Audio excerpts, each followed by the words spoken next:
ఆలోచన విధానం, ఆర్థిక ఆధిపత్యం అనేది ప్రదర్శించే ఒక పద్ధతి ఉంటుంది. అట్లే సామాజిక ఆధిపత్యాన్ని ప్రదర్శించే ఒక పద్ధతి ఉంటుంది. ఆర్థిక ఆధిపత్యం డబ్బున్న వాళ్ళు ఆధిపత్యాన్ని చెలాయిస్తూ ఉంటారు. సామాజిక ఆధిపత్యం పెద్ద కులాల వాళ్ళు మిగతా కులాల మీద ఆధిపత్యం చెలాయిస్తూ ఉంటారు. డబ్బు లేకపోయినా సరే కులము అనే ఒక భావన ఈ సమాజంలో ఆధిపత్యానికి ఒక ఆధారంగా ఆలంబనగా పనిచేస్తూ ఉంటుంది.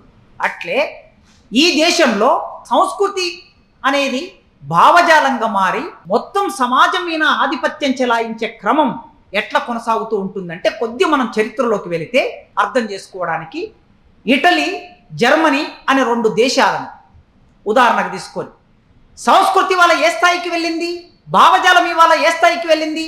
సంస్కృతి అంటే ఫాసిజం స్థాయికి వెళ్ళింది. భావజాలం భారతదేశ ప్రజల ఆలోచన విధానం అంతా ఫాసిజం వైపు మళ్లించడానికి ప్రయత్నం చేస్తూ ఉంటున్నారు.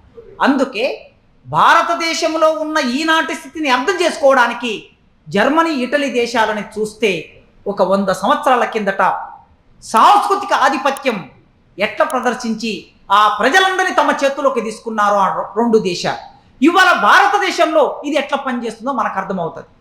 అక్కడ అమలైందే ఇవాళ ఇక్కడ అమలవుతూ ఉన్నది. చాలా విచిత్రం. నేను విన్నాను, ఈ మధ్యలో చదివాను పేపర్లో.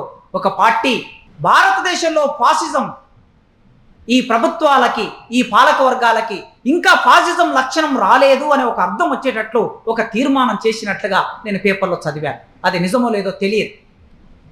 అది నిజమా కాదా, భారతదేశంలో ఫాసిజం వచ్చిందా లేదా అనేది ఒక 2 ఉదాహరణల ద్వారా మీరు నిర్ణయించండి, మీకే అర్థమవుతుంది.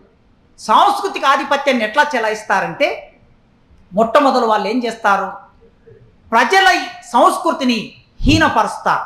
వాళ్ళ మొదటి లక్షణం ప్రజల సంస్కృతిని హీనంగా చేయటం, దాని మీద దాడి చేయటం. ఇవాళ దేశంలో వివిధ రకాల ప్రజలు వారి వారి సమూహాలకి వాళ్ళకి ప్రత్యేకమైన జీవన విధానం ఉన్నది, ప్రత్యేకమైన ఆచారాలు ఉన్నాయి, వ్యవహారాలు ఉన్నాయి.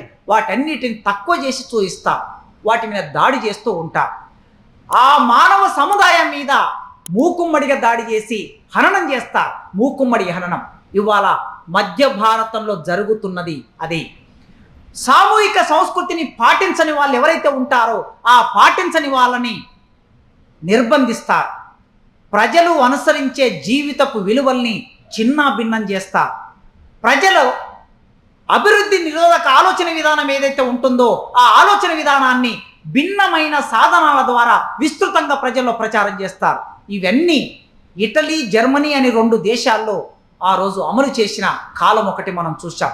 సాంస్కృతిక ఆధిపత్యం తన సంస్కృతి విలువలని విపరీతంగా ఎక్కువ చేసి చెప్తుంది. ఆధిపత్య సంస్కృతి, రాజ్య సంస్కృతి, దోపిడి సంస్కృతి ఏదైతే ఉంటుందో ఇది చాలా గొప్ప సంస్కృతి అని భిన్నమైన మాధ్యమాల ద్వారా ప్రజల్లోకి ప్రచారంలోకి తీసుకెళ్తారు.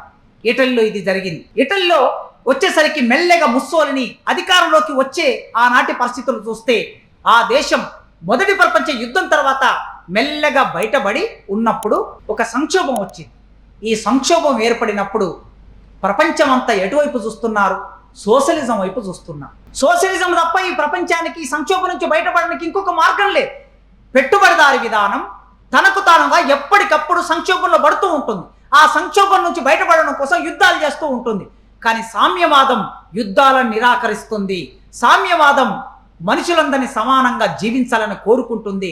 కనుక ఇటలీలో ఉన్న ప్రజలు, జర్మనీలో ఉన్న ప్రజలు, ప్రపంచంలో ఉన్న చాలా దేశాల ప్రజలు సామ్యవాదం వైపు వాళ్ళ ఆలోచనలు మళ్లిస్తున్న సందర్భంలో దాన్ని ఆధారం చేసుకొని సోషలిస్టు భావాలు పెరుగుతున్న రోజుల్లో ప్రజా సంస్కృతికి, భూస్వామ్య సంస్కృతికి ఒక విభజన రేఖ ఏర్పడింది ఇటలీలో.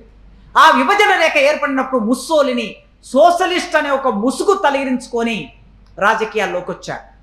సోషలిస్ట్ అనే రాజకీయాలను ముసుగు వేసుకొని అధికారంలోకి వచ్చాడు. అధికారంలోకి వచ్చిన తర్వాత ఎవరెవరిని ఆకర్షించాడంటే సరిగ్గా ఇవాళ భారతదేశ పరిస్థితిని చూస్తే మనకు అర్థమవుతుంది. ఆ రెండింటిని ఒక్కసారి అన్వయం చేసుకుంటే మధ్యతరగతి ప్రజల్ని ఆకర్షించాడు ముస్సోలిని మొట్టమొదలు. తర్వాత వివిధ వృత్తులు కలిగిన ప్రజల్ని ఆకర్షించాడు, వ్యాపారుల్ని ఆకర్షించాడు, మేధావుల్ని ఆకర్షించాడు. గుర్తింపు కోసం పాకులాడే వాళ్ళు కొందరు ఉంటారు సమాజంలో, వాళ్ళని ఆకర్షించాడు. జర్నలిస్టులని, కళాకారులని, దేశభక్తి గురించి మాట్లాడే మాజీ సైనికులు ఉంటారు. వీళ్ళందరినీ ఆకర్షించి వాళ్ళని తన దగ్గరికి చేరువగా చేసుకున్నాడు. చేరువగా చేసుకొని అక్కడ అధికారంలోకి వచ్చిన తర్వాత మిగతా ప్రజలందరినీ తన ఆధీనంలోకి తీసుకోవడానికి వీళ్ళందరినీ ఉపయోగించుకున్నాడు.